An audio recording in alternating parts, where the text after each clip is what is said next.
docteur Darmanin. En tant que chirurgien esthétique à Marseille, vous réalisez des abdominoplasties qui ne sont pas à proprement parler des chirurgies des abdominaux, vous allez nous en parler après. Alors cela permet d'éliminer un excédent de peau, de graisse ou de retendre la peau pour avoir un meilleur aspect. Pouvez-vous nous dire depuis combien de temps vous réalisez ce type d'intervention? Je réalise ce type d'intervention depuis environ 30 ans à Marseille. D'abord à l'hôpital de la Timone où j'ai été chef de clinique, puis ensuite dans différentes cliniques à Marseille.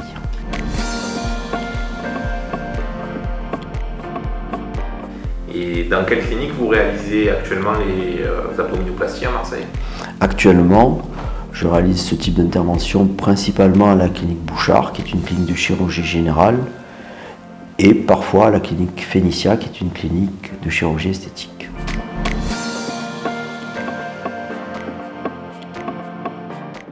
Alors techniquement, comment vous procédez pour l'abdominoplastie et en quoi on ne peut pas désigner ça comme étant à proprement parler une chirurgie des abdominaux?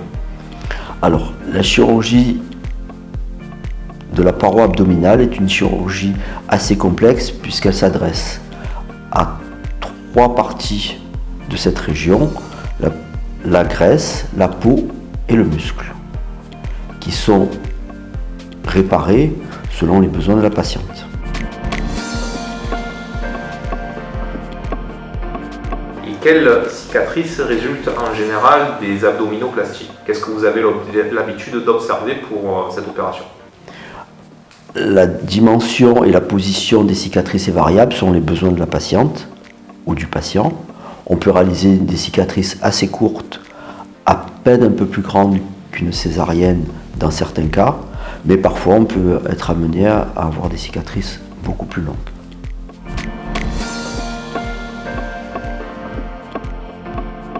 Donc quel est le processus suivi par un ou une patiente qui prend la décision de réaliser une abdominoplastie?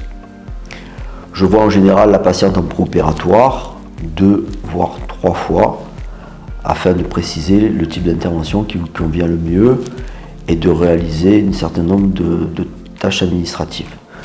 J'envoie ensuite la patiente voir un de mes anesthésistes. Je revois ma patiente la veille de l'intervention pour réaliser le dessin préopératoire, en général à mon cabinet. Nous donnons ensuite rendez-vous à la clinique où je réalise l'intervention. Le plus souvent, ce type d'intervention nécessite des hospitalisations qui peuvent varier de 2, 3, parfois jusqu'à 7 jours.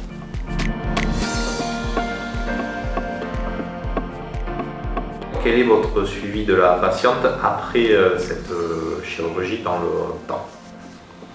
Donc, j'effectue une surveillance assez stricte de ces patientes.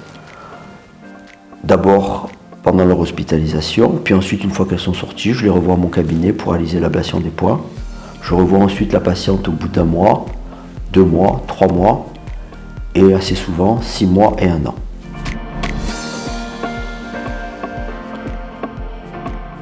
Est-ce que l'abdominoplastie est une intervention douloureuse?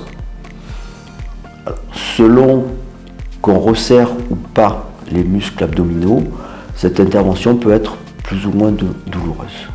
Mais nous avons effectivement tout l'arsenal thérapeutique nécessaire pour que ce soit une douleur très acceptable.